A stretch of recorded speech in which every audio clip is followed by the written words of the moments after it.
Hi, welcome back to Grains in Small Places, and today we're going to be making a sourdough crispy baguette, I guess. So if you were with me last week, we made a sourdough starter together. It might not be ready yet to make this bread, but now you have something on your arsenal, and I have a whole bunch of other sourdough recipes that you can use once you get your sourdough starter started. So if you're looking to make your own sourdough starter from scratch, made with 100% fresh milled flour, then check out my video I posted last week. I will try to put a link to it in the description box below and maybe put a card up here or here. That way you can find that information.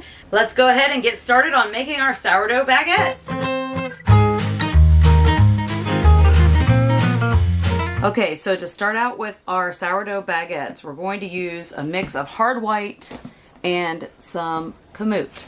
If you don't have kamut, you could use all hard white. If you don't have hard white, you could use all hard red.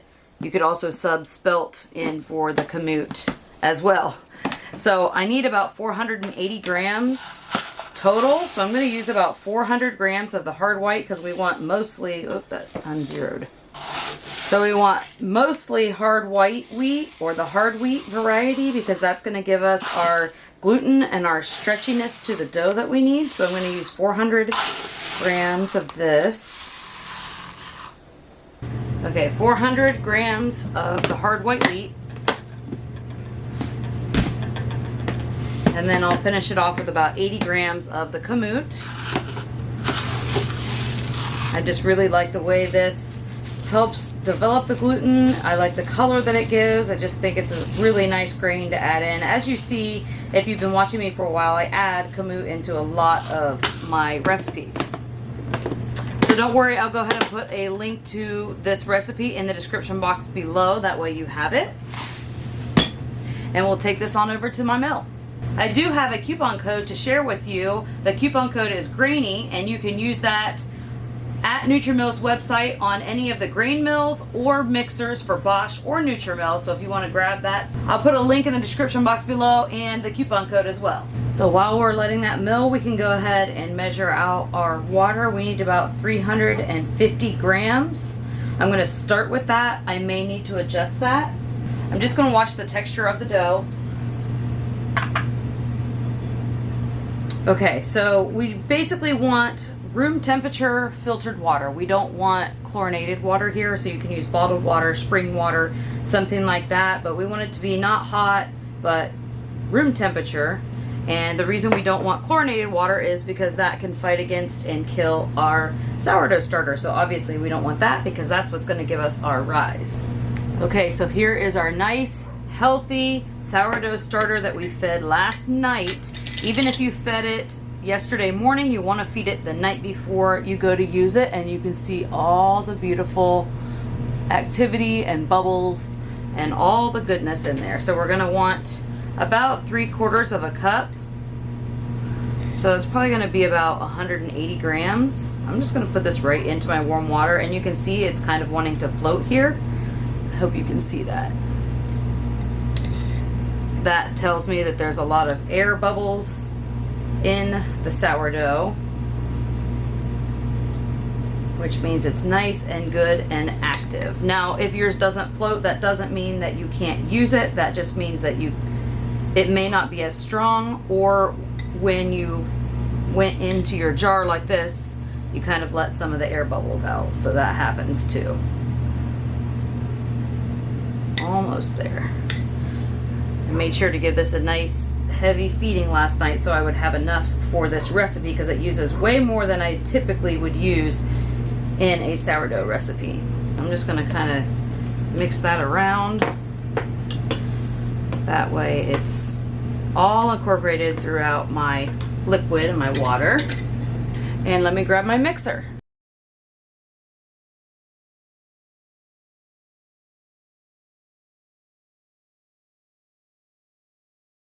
Okay, so we're going to go ahead and add in our sourdough starter with our water. I'm going to add 1 tablespoon of sugar. That's optional to put the sugar in, but I do recommend it for the flavor. And then a teaspoon of salt. And then I'm gonna go ahead and start mixing this together and then add in my flour.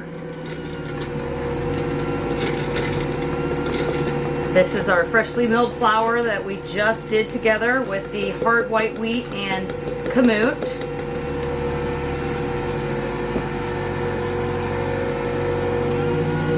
Pull this away from the edge just a little bit so it doesn't ride up my roller.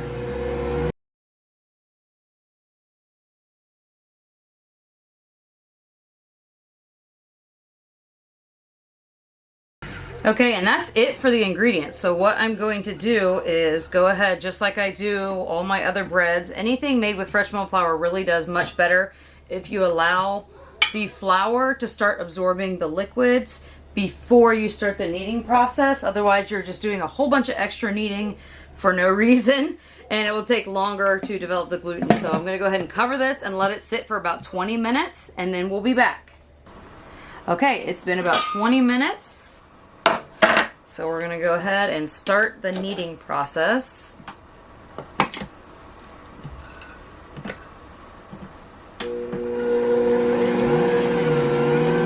Pull this away from the edge a little. And we're going to let that go until it's nice and smooth and elastic, and then I will come back. So now you can see the dough is nice and smooth. I'll pull it up here in a minute. I'm gonna transfer this to another bowl. You could leave it in this same bowl, but I need to make something else with my mixers. So I'm gonna go ahead and put a little bit of olive oil in my bowl so I can coat the dough ball all the way around, and then I'm gonna cover this. Just going to put a little bit of the olive oil on my hands so I can easily get this out of here. And you can see my dough ball is wanting to stay together when I pull it out of the bowl rather than just rip apart to shreds. So this is what we're looking for. We don't need an actual window pane per se, because it's still going to develop the gluten as it sits, because time is our friend. So you can see this is just nice soft dough. Coating it with some olive oil, and then I'm going to go ahead and cover my bowl, and then we will come back. The rise time for this is going to vary for everyone depending on your sourdough starter. So in general, somewhere around 3 to 6 hours. It could be sooner, it could take longer. It really just depends on your particular sourdough starter. So I'll come back and I'll let you know how long it was for mine. Cover this with some cling film. Okay, so our dough has pretty much doubled, but it's only been about 3.5 hours and we're already at doubled. So I went ahead and milled some flour so I could use that on my work surface.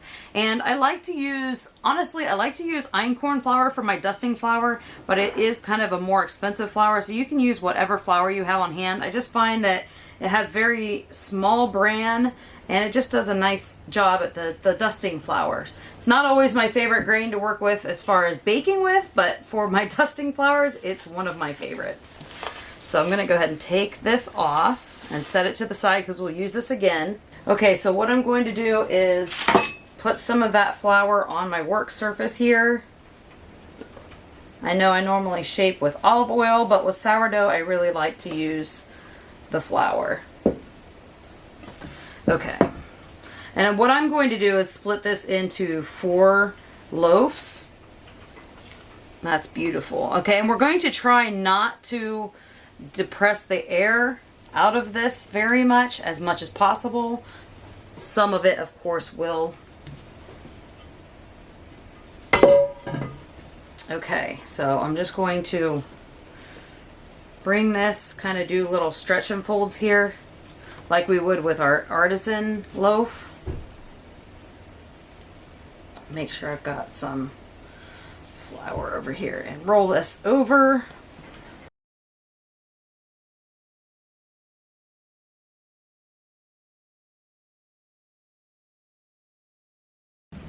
Okay, so I'm going to cut my dough into 4 pieces.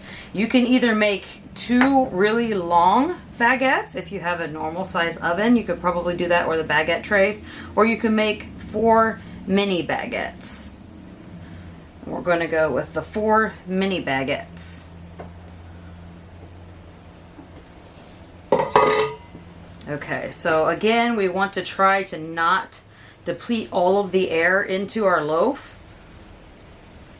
So I'm just going to kind of roll it around and create some surface tension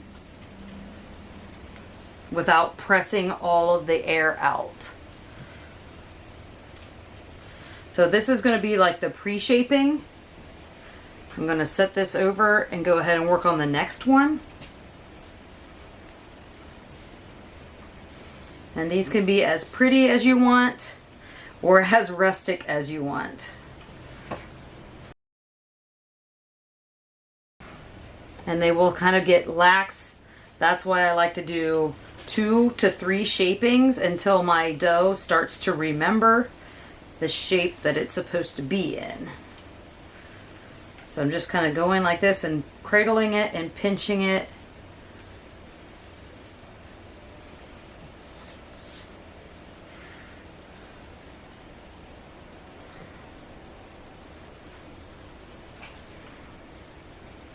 Just to create this nice surface tension. Okay. Then I'm just going to cover these lightly for 10 to 15 minutes, and then we'll come back and then we will shape them again. And you'll see they should start to kind of remember their shape next time. So we'll be back. Okay, so while those are in their pre-shaping, I do recommend that you shape these at least more than once so that they remember their shape and they give you a little bit better of a rise. I went ahead and we're going to line the parchment paper on our pan and set this to the side. Now I have a small oven, so if you have a larger oven or you have a baguette pan or anything like that, go ahead and bring those out for this recipe because that's exactly perfect for this. But since my oven is small, it doesn't do a super great job on letting me have those nice long baguettes, so we'll try the best that we can. Okay, so while my loaves are on their second rise, we're definitely going to want to preheat our oven, and we want to preheat our oven with some water in the bottom. If you have a steam oven, that's great, you can use that, but you're going to want to preheat the oven with this pan of water on the bottom rack of your oven. That way it will create steam while we're baking it, which gives us that nice crust.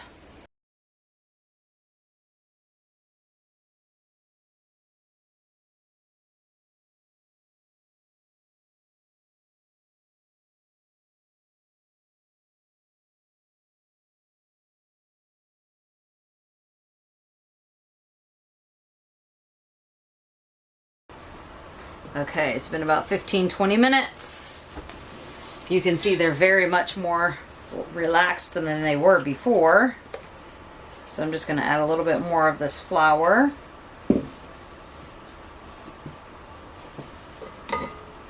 Grab my bench scraper so that I don't knock out all of the air. Careful they don't stick together.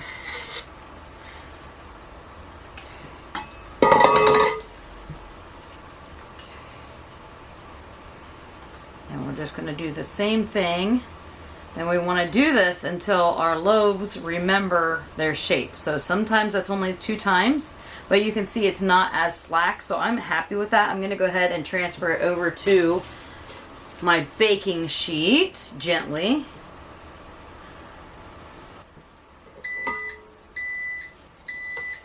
And I've made sure to preheat my oven with that water in it.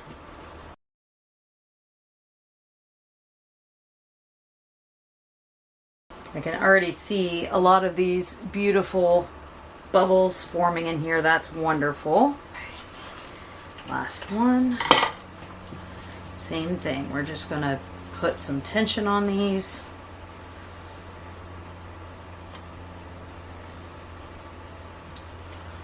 Move it on over. Another great thing about those scrapers, they're great for cleaning.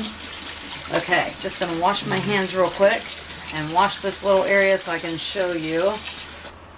Alrighty, so here we are. As I said before, my pans are a little bit small because my oven's a little bit small, but that doesn't mean that we can't make beautiful bread.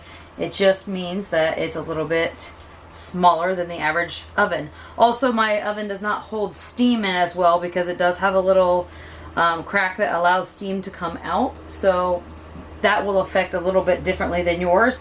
You can either score these or not. It is up to you. I'm going to go ahead and score them, but I don't have like a super sharp lame. So I think I might score 2 and see if we get any kind of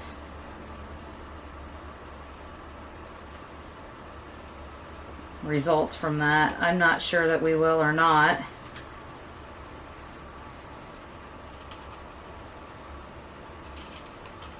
Because this isn't very sharp.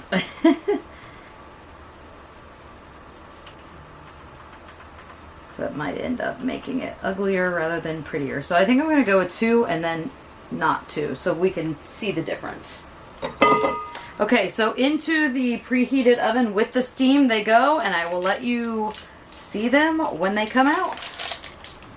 Okay, here they are, nice and beautiful. So we definitely want them to be a little bit on the dark side for these baguettes, but you can see the scoring didn't really do me a whole lot of good. But again, my oven is not really perfectly set up for sourdough. But before we slice into these, we want to make sure that we let them cool completely. Otherwise, they will be kind of gummy on the inside. But I do want to remove these and let them cool on a wire rack. So I will try my best to do that without burning myself.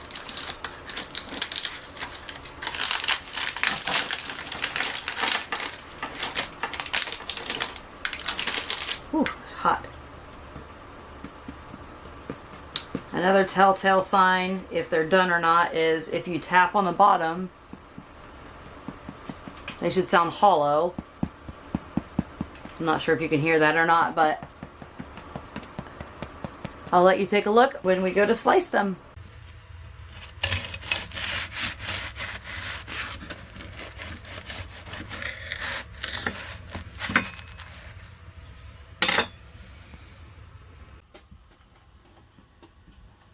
Thanks so much for hanging out with me today while we made these sourdough baguettes. I hope you really enjoyed this video. Don't forget to like, subscribe, share with your friends, and thank you for stopping by Grains in Small Places. Goodbye.